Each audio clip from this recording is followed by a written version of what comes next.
நம்மோடு தொலைபேசி வாயிலாக இணைகிறார் மூத்த பத்திரிகையாளர் திரு தராசியம் அவர்கள். வணக்கம் சார். வணக்கம். திமுக வேட்பாளர் பட்டியல் மற்றும் கூட்டணி கட்சிகளினுடைய தொகுதி பட்டியலும் வெளியாக இருக்கிறது, எப்படி பார்க்கிறீங்க? புதுமுகங்களுக்கும் நிறைய வாய்ப்பு கொடுத்திருக்கிறார்கள்.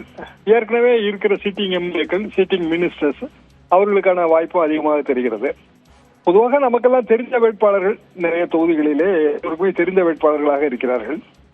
இதில் நாம் பார்க்க வேண்டியது என்பது பெர்ஃபார்மன்ஸ் பேஸ்டு தான். எந்த ஒரு வாக்கரசியல் வெற்றியாக இருந்தாலும் 3 விஷயங்கள் முக்கியம்.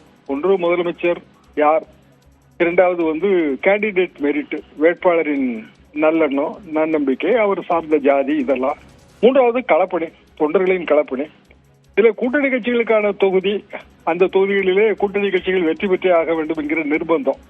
திமுக எவ்வளவு முயற்சி செய்தாலும் 150 தொகுதிகள், 140 தொகுதிகளிலே வெற்றி நிச்சயம் என்ற அந்த இலக்கோடு செயல்படுகிறது. 200 தொகுதி மொத்த இலக்கு என்று முதலமைச்சர் கூறுகிறார். அப்படி என்றால் ஒரு 50 தொகுதி கூட்டணி கட்சிகள் ஜெயிக்க வேண்டும். பெரும்பாலான தொகுதிகளிலே காங்கிரசும் தேமுதிகவும் 38 தொகுதி, 38 தொகுதியிலே அவர்கள் குறைந்தபட்சம் ஒரு 30 தொகுதி ஜெயிக்க வேண்டும். அந்த அளவுக்கு அவர்கள் களப்பணி இருக்க வேண்டும். திமுகவினர் களப்பணி அதுக்கு உதவி செய்ய என்றாலும் காங்கிரஸ் கட்சி என்னென்ன வேட்பாளர்கள் நிறுத்தப் போகிறது, தேமுதிக வேட்பாளர்கள் யார் யார், இதையெல்லாம் வைத்துத்தான் அந்த வெற்றி தோல்வி என்பது அமையும். மற்றபடி சில மெரிட்டோரியஸ் கேண்டிடேட், திமுகவிலேயே இருக்கிற மெரிட்டோரியஸ் கேண்டிடேட், அவர்களது வெற்றி இப்போதே உறுதி செய்யப்பட்ட ஒரு விஷயமாகத்தான் நான் பார்க்கிறேன். ராஜபாளையத்திலே திரு தங்கபாண்டியன் அவர்கள், பல தொகுதிகளிலே நமக்கெல்லாம் தெரிந்த வேட்பாளர்கள் தான். ஆனால் அவர்கள் தொகுதியின் வாக்காளர்களோடு ஒருங்கிணைந்து செயல்படுகிறார்கள். தொகுதியிலே மிகுந்த நல்ல பெயர் அவர்களுக்கு இருக்கிறது. எல்லாவற்றையும் கணக்கு பார்த்து ஒரு பேலன்ஸ்டு லிஸ்ட் என்றுதான் நான் இதை பார்க்கிறேன்.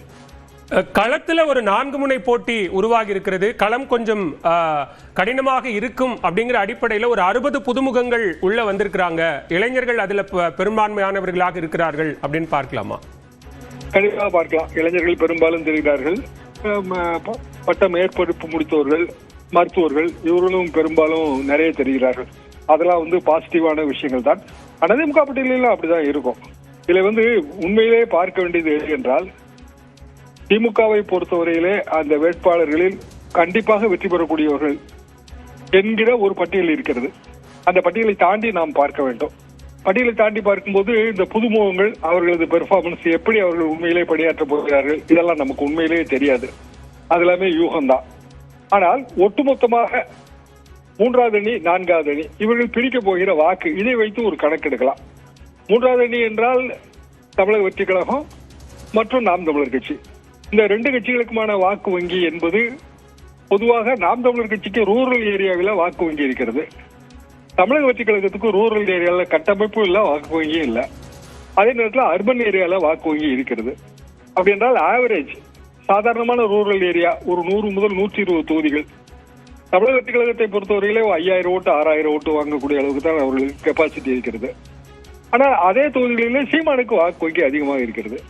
அப்படி ஒட்டுமொத்தமாக பார்த்தால் இந்த 2 பேரும் சேர்ந்து குறைந்தபட்சம் 20% வாக்குகளை இந்த நமக்கான வெற்றி தோல்விக்கான வாக்கிலிருந்து அவர்கள் பெற்று விடுவார்கள். ஒரு 5% சுயேட்சைகளுக்கு போய்விடும். ஆக 100 ஓட்டு பதிவானால் 25 ஓட்டு வெற்றி கணக்கிலே வராது, தோல்வி கணக்கிலும் வராது. அப்படி என்றால் யாருடைய வாக்கை பிரிப்பார்கள் இந்த 2 பேரும் சேர்ந்து? திமுகவுக்கு எதிர்ப்பு வாக்கு வங்கி, அப்படிதான் நான் பார்க்கிறேன். தமிழக வெற்றி கழகம் அல்லது திரு விஜய் அவர்கள் நிறுத்துகிற அந்த பொசிஷனிங்கே திமுகவுக்கு எதிரான பொசிஷன் தான் அவங்க எடுக்கிறாங்க. எல்லாத்துக்கும் காரணம் திமுக தான். விஜய் அவர்களுக்கு பிரச்சாரம் செய்வதற்கே இடையூறுகளை விதிக்கிறார்கள். எல்லாமே திமுக தவறு. இப்படியான ஒரு நிலைப்பாட்டை எடுக்கும் போது திமுகவுக்கு எதிர்ப்பான வாக்கு எப்போதுமே அதிமுகவுக்கு போய் கொண்டிருந்த வாக்கு கொஞ்சம் மாறும். அந்த வாக்கு வங்கி என்பது அதிமுகவின் பாரம்பரிய வாக்கு. அதிமுகவின் பாரம்பரிய வாக்கிலே ஒரு பெரும்பகுதியை தமிழக வெற்றி கழகம் அவர்களது குறிக்கோளாக கொண்டு செயல்படுவதாகத்தான் நான் பார்க்கிறேன். அப்படி என்றால் திமுகவின் கூட்டணி கட்சிகள் எல்லாமே சேர்ந்து குறைந்தபட்சம் 35 to 40% வாக்குகளை பெற்றாலே அவர்களுக்கு வெற்றி சாத்தியம் என்கிற ஒரு சுலப இலக்கு எனக்கு தென்படுகிறது. திரிஷாம், அதே நேரத்தில் 3 முன்னாள் அமைச்சர்களுக்கு வாய்ப்பு அளிக்கப்படலை அப்படிங்கிற ஒரு அம்சத்தையும் பார்க்கிறோம். அதுல ஏதாவது கவனிக்க வேண்டியது இருக்கா? மனோஜ் தங்கராஜ் அவர்கள் நமக்கு முன்பெல்லாம் அவர் விவாதங்களிலே பங்கெடுத்துக் கொண்டிருந்தவர் தான். அமைச்சராவதற்கு முன்பு அவருக்கான வாய்ப்பு அளிக்கப்படவில்லை என்பதை நான் உன்னிப்பாக பார்த்தேன் கன்னியாகுமரி மாவட்டத்தில். ஆனால் கடந்த ஒரு 2 அல்லது 3 வாரங்களாக, 1 மாதமாகவே ஏராளமான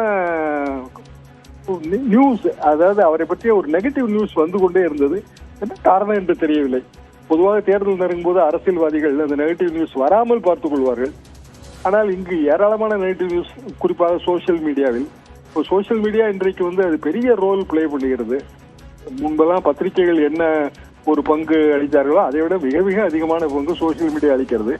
அந்த இடத்துல அவருக்கான வாய்ப்பு அப்படி போயிருக்கிறது என்று நான் நினைக்கிறேன்.